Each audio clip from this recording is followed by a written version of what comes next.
السلام عليكم ورحمة الله تعالى وبركاته. الحمد لله نحمده ونستعينه ونستغفره ونعوذ بالله من شرور أنفسنا ومن سيئات أعمالنا. من يهد الله فلا مضل له ومن يضلله فلا هادي له. ونشهد أن لا إله إلا الله وحده لا شريك له الذي أرسله بالحق بشيرا ونذيرا وداعيا إلى الله بإذنه وسراجا منيرا. فقد قال الله تعالى في كلامه المجيد وفرقانه الحميد: أعوذ بالله من الشيطان الرجيم. بسم الله الرحمن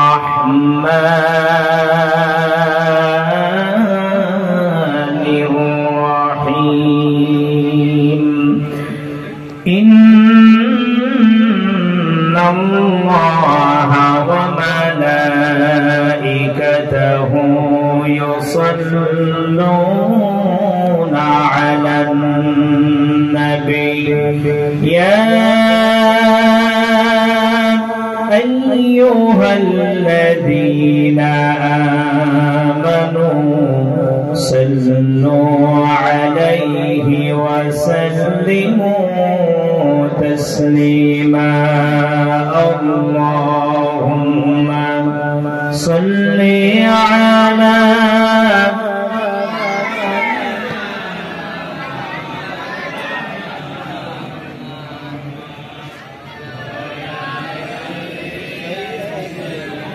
مولانا जोरे मोहब्बत सद पढ़ी अल्लाहुम्मा सल्ली अला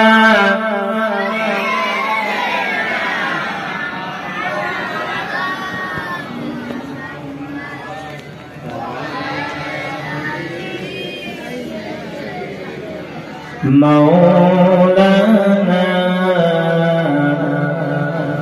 बलाग العلا بكماله كشف الدجى بجماله حسنت جميع خصاله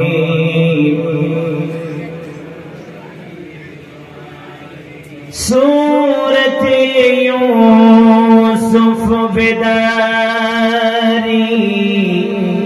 حكمة لقمان ما قارئ قرآن باري أيدي لسان ما بلغ العلا بكماله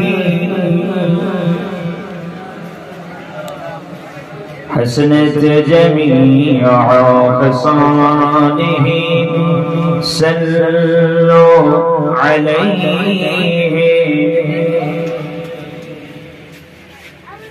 ঐতিহ্যবাহী চানমারি বাজার মেইন রোড রিকশা স্ট্যান্ড এলাকাবাসীর উদ্যোগে শহীদ ছাত্র আন্দোলনের শহীদদের স্মরণে আজকের এই দোয়া মাহফিলে সুনামধন্য সভাপতি উপস্থিত রয়েছেন আজকের মাহফিলের প্রধান মুফাসসির সুদূর যশোর থেকে আগত রাইসুল মুফাসসিরিন জনাব আলহাজ হযরত মাওলানা অধ্যাপক তৈয়বুর রহমান সাহেব আতারাল্লাহু উমরাহু ওয়া বারাকাল্লাহু ফি হায়াতিহি। এত সময় কোরআন এবং হাদিসের আলোকে অত্যন্ত গুরুত্বপূর্ণ আলোচনা রেখে ধন্য করেছেন বিশিষ্ট ইসলামী চিন্তাবিদ, অত্র এলাকার সুযোগ্য আলেমে দ্বীন জনাব আলহাজ হযরত মাওলানা নুরুল ইসলাম ফিরোজী সাহেব। আলোচনা রেখে ধন্য করেছেন বিশিষ্ট আলেমে দ্বীন হাফেজ মাওলানা মিজানুর রহমান হাবিবি, হাফেজ মাওলানা সুলাইমান কবির নোমানী, হাফেজ মাওলানা দিলওয়ার হোসেন ইউসুফি। আলোচনা রেখে ধন্য করেছেন জনাব হযরত মাওলানা মোল্লা হোসেন বিন আমজাদ ভাই সহ সামনে উপস্থিত সকল উলামায়ে কেরাম, সংগ্রামী তাওহীদি জনতা, আসসালামু আলাইকুম ওয়া রাহমাতুল্লাহি তাআলা ওয়া বারাকাতুহু। আমরা সেই রব্বে কারীমের দরবারে শুকরিয়া আদায় করছি যে মহান রব্বুল আলামিন তারুণ্যের অহংকার বাংলাদেশের উজ্জ্বল ভবিষ্যৎ নিয়ে যারা ভাবত, অসংখ্য জনতার মাঝ থেকে তারা দেশ নিয়ে চিন্তা করে অকাতরে শাহাদাত বরণ করেছে। আলোচনার শুরুতেই আল্লাহর কাছে ফরিয়াদ করি, আল্লাহ সেই শহীদ ভাই এবং বোনদেরকে শাহাদাতের মর্যাদা নসিব করুন। সকলে বলি আল্লাহুম্মা আমিন। আমরা সেই রব্বে কারীমের দরবারে শুকরিয়া আদায় করছি যে মহান রব্বুল আলামিন আসমানের নিচে জমিনের উপরে সর্বশ্রেষ্ঠতম মাজলিস মাজালিসুল কোরআন, কোরআনুল কারীমের মজলিসে আমাদের মতো নগণ্য গোলামদেরকে আসার বসার, কিছু কথা বলার এবং শোনার তৌফিক দান করেছেন। এই জন্য সে রব্বে কারীমের দরবারে প্রাণটাকে উজাড় করে আরো জোরে সোরে শুকরিয়া আদায় করছি। সকলে পড়ছি আলহামদুলিল্লাহ, আরো জোরে পড়ছি আলহামদুলিল্লাহ। সকলে পড়ছি রব্বানা লাকাল হামদ হামদান কাসীরান তাইয়্যিবান মুবারাকান ফী ইয়া রাব্বি লাকাল হামদু কামা ইয়ানবাগি লিজালালি ওয়াজহিকা ওয়া আযীমি সুলতানিকা। আমরা সেই মহান মনিবের প্রশংসা আদায় করে নিলাম যিনি আমাদেরকে দয়া করে এই কোরআনের মজলিসে কবুল করেছেন। সম্মানিত দিনী ভাইরা, আমরা এত সময় মুফাসসিরদের মুখ থেকে আলোচনা শুনেছি। আমি কয়েকটা বিষয় নিয়ে আপনাদের সামনে সংক্ষিপ্ত আকারে কথা বলবো, দুই একটা পয়েন্টের উপরে খেয়াল করবেন। আমি যদি আপনাদের কাছে প্রশ্ন করি আমাদের বাড়ি কোথায়, আপনার এক বাক্যে কণ্ঠ ছেড়ে দিয়ে বলুন তো আমাদের বাড়ি আসলে কোথায়? হ্যাঁ, আরো জোরে বলেন। জান্নাতে জান্নাতে না, কবর একটা স্টেশন, কবর আমাদের বাড়ি না। আমাদের বাড়িটা হলো আল্লাহ রাব্বুল আলামিনের জান্নাতে। জোরে বলুন আল্লাহু আকবার। এই জান্নাতের ভিতরে আমরা অবস্থান করেছিলাম। আমরা করেছিলাম নাকি আমাদের পিতা এবং মাতা? আমরাই করেছিলাম। একটু জোরে বলেন। পিতা এবং মাতা। আল্লাহ রাব্বুল আলামিন বললেন আদম শোনো, এই জান্নাতের ভিতরে তুমি থাকো, জান্নাতের ভিতরে যা কিছু আছে নাজ নিয়ামত সব তোমরা খাও। ইয়া আদম উসকুর আনতা ওয়া যাওজুকাল জান্নাহ, এই জান্নাতের ভিতরে থাকো, অকুলা যা আছে সব খাও, কিন্তু ওয়ালা তাকরাবা হাযিহিস শাজারা, একটা গাছের নিকটবর্তী হবে না। কিন্তু শয়তান সেই নিকটবর্তী করেই ছেড়েছে। যারা বলুন ঠিক কিনা? প্রিয় দিনী ভাইরা আমার, আল্লাহ রাব্বুল আলামিন তখন ডাক দিয়ে বললেন, কুলনা হাবিতু মিনহা জামিআ, তোমরা সকলে এখান থেকে বের হয়ে চলে যাও। তোমরা সকলে, আল্লাহ তাআলা এখানে বহু বচন ব্যবহার করেছেন, এর দ্বারা প্রমাণিত হয় শুধু আমাদের আম্মা জান হাওয়া আলাইহিস সালাম এবং আদম আলাইহিস সালাম দুইজনেই ছিলেন না, ওখানে আমরাও ছিলাম আদম আলাইহিস সালামের পৃষ্ঠদেশে। জোরে বলুন ঠিক কি না? এই জান্নাতের বাড়ি থেকে আমরা বের হয়ে গেলাম। এরপরে আল্লাহ তাআলা এই জান্নাত থেকে বের করে দিয়ে আপনার আমার কাছ থেকে একটা ওয়াদা নিলেন। সেই ওয়াদাটা ছিল আলাস্তু লিরাব্বিকুম, আমি কি তোমাদের রব নই? আমরা কি বলেছিলাম? ক্বালু বালা, হ্যাঁ আপনি অবশ্যই আমাদের রব। আল্লাহ তাআলা বললেন, আমাকে যখন রব বলে স্বীকার করেছো, ওয়া আলাল্লাহি কাসদুস সাবিলি ওয়া মিনহা জাহিল, এখন তোমাদেরকে এই রাস্তা দেখিয়ে দেওয়ার দায়িত্ব আমি আল্লাহ নিজেই গ্রহণ করলাম। চিৎকার মেরে বলুন আল্লাহু আকবার। এই রাস্তায় আমরা যখন হাঁটা শুরু করলাম, আমরা এখান থেকে সর্বপ্রথম যে স্টেশনে এসে দাঁড়ালাম, সেই স্টেশনের নাম হলো মায়ের ঘর। কোন জায়গায়? আল্লাহ রাব্বুল আলামিন বলছেন, ইন্না খালাকনাল ইনসানা মিন নুতফাতিন আমশাজ নাবতালিহি ফাজআলনাহু সামিআন বাসীরা। আল্লাহ রাব্বুল আলামিন বলেন, ইন্না খালাকনাল ইনসান, আমি মানুষকে এক সংমিশ্রণ বীর্য দ্বারা, মিন নুতফা, আমি মানুষকে সৃষ্টি করেছি সংমিশ্রণ বীর্য দ্বারা, অর্থাৎ পিতা এবং মাতা উভয়ে সংমিশ্রণে আল্লাহ তাআলা আমাদেরকে সৃষ্টি করলেন। চিৎকার মেরে বলুন আল্লাহু আকবার। বিজ্ঞান বলছে একজন পুরুষ এবং একজন মহিলা, পুরুষের ভিতরে 46টি ক্রোমোজোম থাকে এবং মহিলার ভিতরে 46টি ক্রোমোজোম থাকে। পুরুষের 46টি ক্রোমোজোমের ভিতরে 23টি হলো এক্স, 23টি ওয়াই, আর মহিলাদের সব হলো এক্স। মহিলাদের কোনো পরিবর্তন নেই। এখন পুরুষ এবং মহিলা যখন মিলিত হয়, যখন এক্স এক্স মিলিত হয়, তখন সন্তান জন্মগ্রহণ করে মেয়ে। আর যখন এক্স ওয়াই মিলিত হয়, পুরুষ থেকে যখন ওয়াই যায়, মহিলা থেকে যখন এক্স আসে, তখন জন্মগ্রহণ করে ছেলে সন্তান। আল্লাহ রাব্বুল ইজ্জাত ওয়াল জালাল আমাদেরকে সৃষ্টি করলেন মায়ের গর্ভের থেকে, এবার দুনিয়াতে পাঠালেন। উদ্দেশ্য কি আল্লাহ তাআলা? এই দুনিয়াতে আমাদের পাঠানোর পেছনে আল্লাহর একটা উদ্দেশ্য আছে না নাই? এত আস্তে বললে হবে না, আরো জোরে বলেন।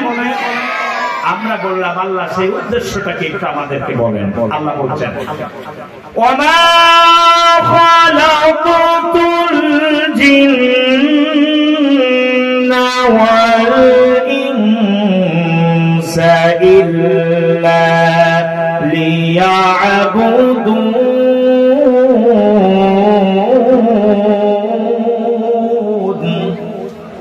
আল্লাহ তাআলা বলছেন উদ্দেশ্য উদ্দেশ্য হলো ওমা খলাকতুল জিন্না, আমি সৃষ্টি করিনি জিনদেরকে, ওয়াল ইনসা, মানুষকে, ইল্লা লিয়াবুদুন, তারা আল্লাহ ব্যতীত আর কারো ইবাদত করবে।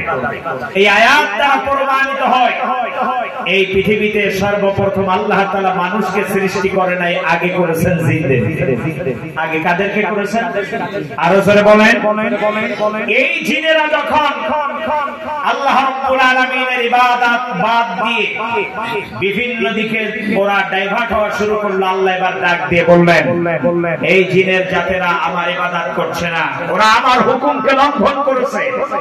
ও ফেরেশতারা, এই জিনগুলোকে মেরে কেটে দুনিয়া থেকে বের করে দাও। আল্লাহ রাব্বুল আলামিনের আদেশ ক্রমে আল্লাহ তাআলার ফেরেশতারা জিনদেরকে এবার যখন একের পর এক হত্যা করা শুরু করে দিল, আর এক শ্রেণীর জিনেরা সব পাহাড়ের দিকে চলে গেল।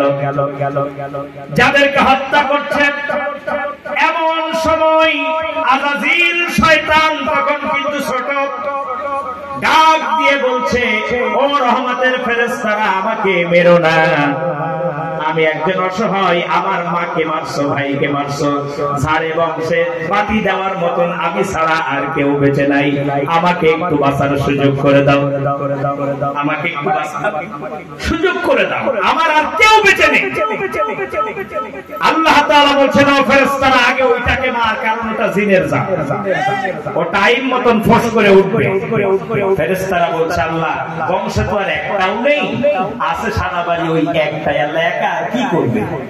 আল্লাহ তাআলা ডাক দিয়ে বলল, ফেরেশতারা শোনো, ও একা যা করবে তোমরা এটাই সহ্য করতে পারবে না। জোরে বলুন, কথা ঠিক না বেঠিক? আজকে ঝাড়ে বংশ সব শেষ হয়ে যাওয়ার পরে একটা এতিমের উপরে দয়া দেখানোর কারণে বাংলার জমিনে ইসলামিক স্কলারদেরকে এই এতিম ছেলে পর্যন্ত শহীদ করে ছেড়েছে। বাংলাদেশ থেকে কোরআনের পাখি আল্লামা সাঈদীর মতন অসংখ্য ইসলামিক স্কলারদের শহীদ হয়ে লেগেছে। শুধু এখানেই শেষ নয়, অসংখ্য আমার স্নেহের ছোট কচিকাঁচা ছাত্র এবং ছাত্রীদের শহীদের নাজরানা পেশ করা লেগেছে। যারা বলুন, কথা ঠিক না বেঠিক? এই জালিমরা বাংলার জমিনে যেন আর কোন অবস্থাতেই মাথা ঠাড়া দিয়ে না উঠতে পারে, এর জন্য আমাদেরকে সজাগ থাকতে হবে। যারা বলুন, ঠিক কিনা? আবারও যদি আপনাদেরকে ডাক দেওয়া হয়, আবারও যদি আপনাদেরকে ডাক দেওয়া হয়, আল্লাহর কোরআন বাংলা ঘর থেকে শুরু করে জাতীয় সংসদ পর্যন্ত আল্লাহর কোরআনের আইন দিয়ে চলবে।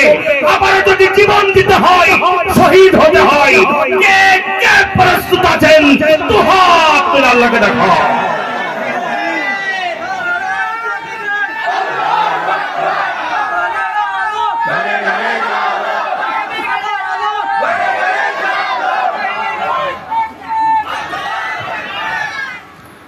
আমার লাশের খবর বন্ধু শুনবে একদিন জানি, কাঁদবে সবাই, ফেলবে শুধুই দুই নয়নের পানি, দুই নয়নের পানি। আল্লামা সাঈদী ছিলাম আমি তোমাদের ভিতরে,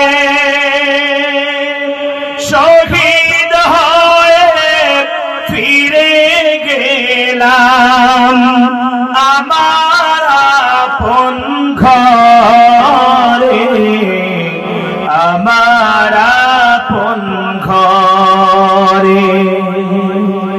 তোমরা তাদের ক্ষমা করো না, তোমরা তাদের ক্ষমা করো না, দেখাও দিনের বিজয় আনি, কাঁদবে সবাই, ফেলবে শুধুই দুই নয়নের পানি দুই নয়নের পানি। যারা বলুন কথা ঠিক কিনা, আর যারা বলুন কথা ঠিক না বেঠিক।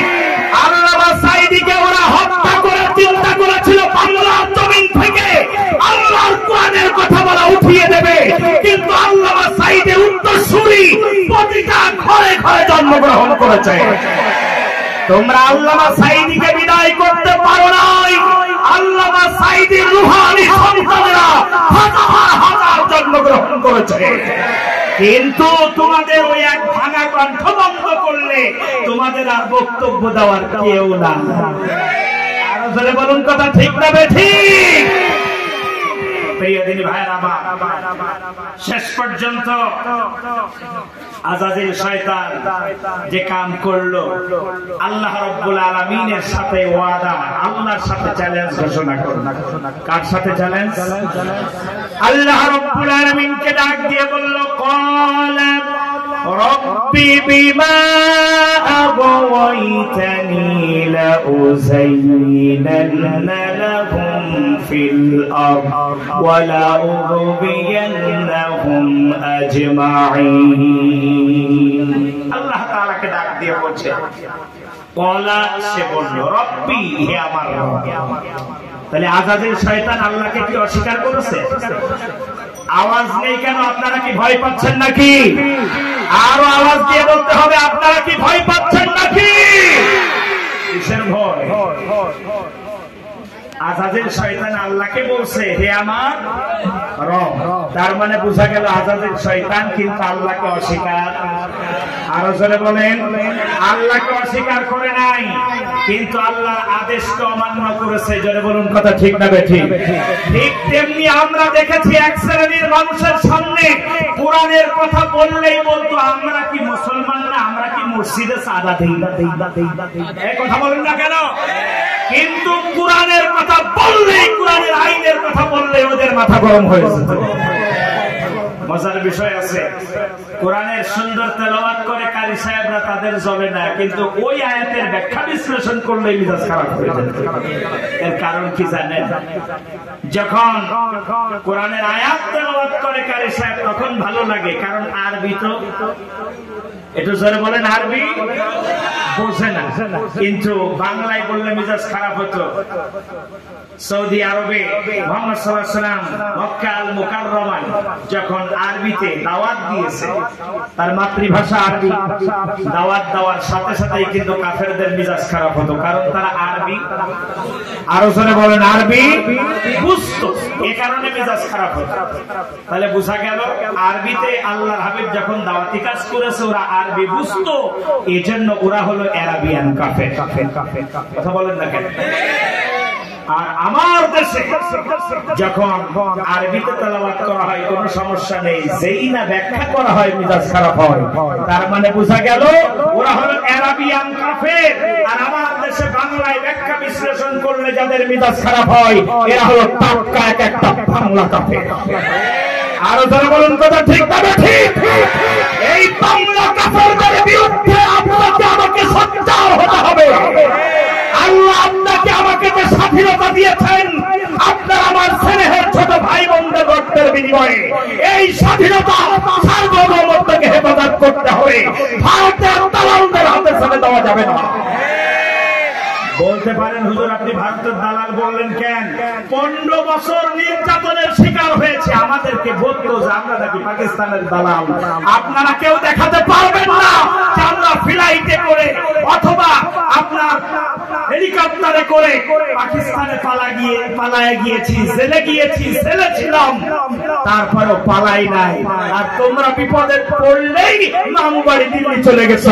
তারপরে প্রমাণিত হয় আমরা পাকিস্তানের দালাল নই, আমরা বাংলাদেশের বৈধ নাগরিক। আর তোমরা যারা পালিয়েছ তোমরাই হলো ভারতের দালাল। আমাদের জীবনের এক বিন্দু রক্ত থাকতে ভারতের পা কাটা গোলামদের হাতে বাংলাদেশকে আর ছেড়ে দেব না, দেব না, দেব না।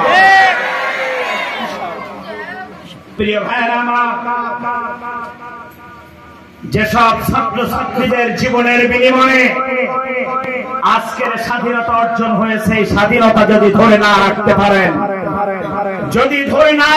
পারেন, তাহলে শুনুন, আল্লাহর কাছে আদালতে কিন্তু আপনাকে আমাকে দাঁড়াতেই হবে।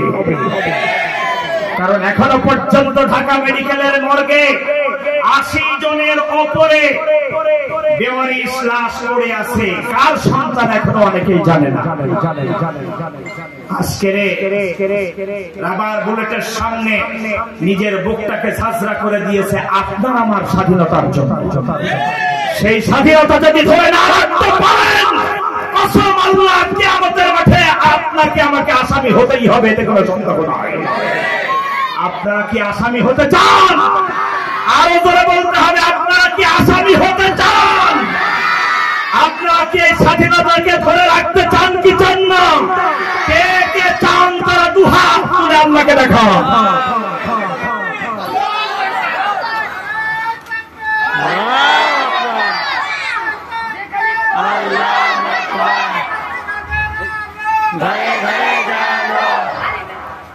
প্রিয় ভাইয়ের আমার,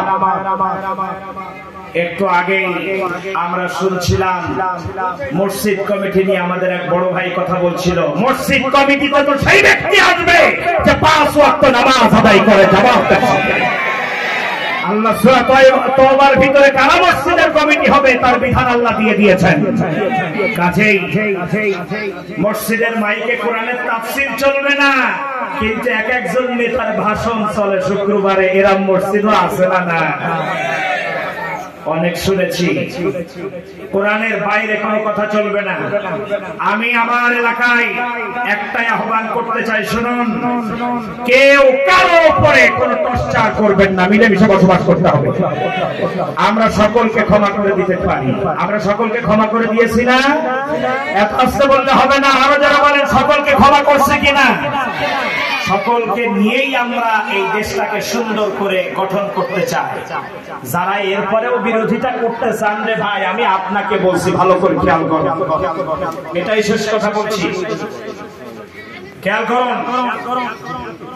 আপনি কোন নেতার নেত্রীর পিছনে দৌড়াচ্ছেন যে আপনাকে মাঠে রেখে নিজের জীবন নিয়ে পালায় চলে যায়? কথা বলেন না কেন? আপনি আজকের যে নেতার আনুগত্য করলেন, বিপদে পড়ে নেতা তো হেলিকপ্টারে চলে গেছে, কিন্তু আপনি তো পিটেন খাওয়ার জন্য এলাকায় পড়ে গেছেন। যদি এমন হতো, আপনার নেতা, আপনার নেত্রী প্রয়োজনে নিজে জেলে গেছে, কিন্তু আপনাদেরকে ছেড়ে সে আর এক জায়গায় পলায় চলে যায় না। কত সুন্দর করে নিজের জীবন নিয়ে পালায় চলে গেল। হাজার হাজার নেতা কর্মী ময়দানে পড়ে আছে, তারা মার খেলো না মরে গেল তা দেখার দরকার নাই। এই ধরনের একজন আপনার নিজের জীবন বাঁচানোর জন্য নিজের কর্মীর কথা ভাবলো না, শুধু নিজের কথাই ভাবলো, এই ধরনের নেতার পিছনে আর দৌড়াবেন না। অনেক করছেন, অনেক শত্রুতা করেছেন। আপনারা দেখেন নাই, আল্লাহর জমিনে এমন দল আছে কর্মী নেতার জন্য জীবন দিয়ে দেয়, আর নেতাও কর্মীর জন্য জীবন দিয়ে দেয়। আরো জোরে বলেন, আছে না নাই? এই ধরনের দল করুন যে নেতা আপনাকে মাঠে ফেলে চলে যাবে না, আর কর্মীও নেতাকে ফেলে চলে যাবে না। এর নাম হলো ভালোবাসা। এর নাম কি? আর একটু জোরে বলেন। এর নাম হলো ভালোবাসা। সেই জন্য বলছি, এখনো যদি আপনাদের বিবেকে যদি ওই পোকায় না ধরে, ঘুম যদি না ধরে, তাহলে আপনারা বুঝতে এই ধরনের দল পার্টি থেকে সরে আসুন। যারা আপনাদেরকে বিপদে ফেলে তারা নিজেদের জীবন বাঁচিয়ে চলে গেছে পলিয়ে। আপনারা কি এই ধরনের নেতাদের আনুগত্য করতে চান? আরো যারা বলতে হবে, এই ধরনের নেতার আনুগত্য কি আর করবে? আজকের পর থেকে যতদিন বেঁচে থাকবেন, আল্লাহর কোরআনের কর্মী হয়ে বাঁচতে হবে ইনশাআল্লাহ। আমরা রাজি আছি না নাই? আরো যারা বলেন রাজি আছি না নাই? শেষ কথাটা বলি, আজকের যে ভাইদের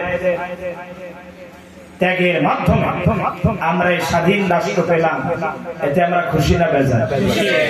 আরো জোরে বলতে, আপনি আমি যেমন খুশি, আবু সাইদ ভাইয়ের মা বোন আত্মীয় স্বজন তারা কি সেই খুশি?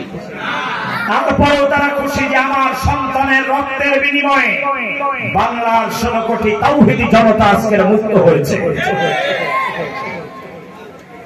প্রিয় ভাইরা আমার, সেজন্য আপনাদেরকে বলছি যেসব শহীদ পরিবার তাদের পাশে আমাদের দাঁড়ানোর দরকার আছে না নেই? আরো জোরে আওয়াজ দিয়ে বলবেন, একজন মুখ বন্ধ রাখবেন না। এই শহীদ ভাইদের পাশে আমাদের দাঁড়ানোর দরকার আছে না নাই? যে ভাইরা পঙ্গুত্ব বরণ করছে, যে ভাইরা আবার বুলেটের আঘাতে ক্ষত বিক্ষত হয়ে গেছে, যে ভাইদের হাত পা কেটে ফেলে দেওয়া গেছে, আপনাদের কাছে প্রশ্ন করতে চাই, আপনারা বলুন এই ভাইদের পাশে আমাদের দাঁড়ানোর প্রয়োজন আছে না নাই? এখনো পর্যন্ত যে ভাইয়েরা আমার মর্গে পড়ে আছে, এই ভাইদের লাশ শনাক্ত করে তাদের পরিবারের কাছে পাঠানোর ব্যবস্থা করার দরকার আমাদের আছে না নাই? এটা যদি আমাদের ইমানি দায়িত্ব থাকে তাহলে আপনাদের কাছে আহ্বান করব, আর্থিক সহযোগিতার মাধ্যমে এই ভাইদের পাশে আমরা দাঁড়াবো ইনশাআল্লাহ। কারণ তারা ছিল একজন মুজাহিদ, আর আমরা হয়ে যাব মুজাহিদের সাহায্যকারী। রাজি আছি না? আল্লাহর হাবিবের একটা হাদিস বলে শেষ করি। আল্লাহর হাবিব বলেছেন, হয় মুজাহিদ হও, না হয়তো মুজাহিদের কি হয়ে যায় সাহায্যকারী হও। হয় মুজাহিদ হও, হয়তো কি হও মুজাহিদের সাহায্যকারী হও। আমরা মুজাহিদও ছিলাম, আল্লাহ গাজী বানিয়ে বাড়ি আবার এনেছে। এখন ওই মুজাহিদদের সাহায্যকারী হয়ে যাব শহীদ ভাইদের। রাজি আছি না? রাসূলুল্লাহ সাল্লাল্লাহু আলাইহি ওয়াসাল্লাম একটা জানাজায় গেলেন। আল্লাহর হাবিব জানাজায় অংশ নিলেন, জানাজা পড়াবেন। সাহাবী একজন ডাক দিয়ে বলছেন, ইয়া রাসূলুল্লাহর জানাজা পড়ানো যাবে না। কেন? ইসলামের অনেক ক্ষতি করছে। আল্লাহর হাবিব বললেন, ইসলামের ভালো কাজ করেছে এরকম কেউ দেখছো নাকি? একজন বললেন, ইয়া রাসূলুল্লাহ আমি দেখেছি রাতের বেলায় মুজাহিদদেরকে সারা রাত দাঁড়িয়ে দাঁড়িয়ে পাহারা দিয়েছে।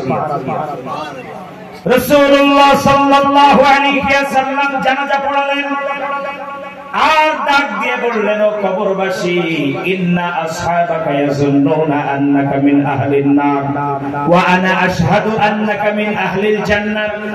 ও কবরবাসী, তোমার সাথীরা বলছে তুমি জাহান্নামী, আর মুজাহিদদের সাহায্যকারী হওয়ার কারণে আমি মুহাম্মদ সাল্লাল্লাহু আলাইহি ওয়াসাল্লাম বলছি তুমি আল্লাহর জান্নাতি। তুমি আল্লাহ কি জান্নাতি। তাহলে আমরা নিজেরাও ময়দানে গিয়েছিলাম এই জালিম সরকারের পতনের জন্য, আল্লাহ গাজী বানিয়ে বাড়ি ফিরিয়েছে। যে ভাইরা শাহাদাত বরণ করেছে,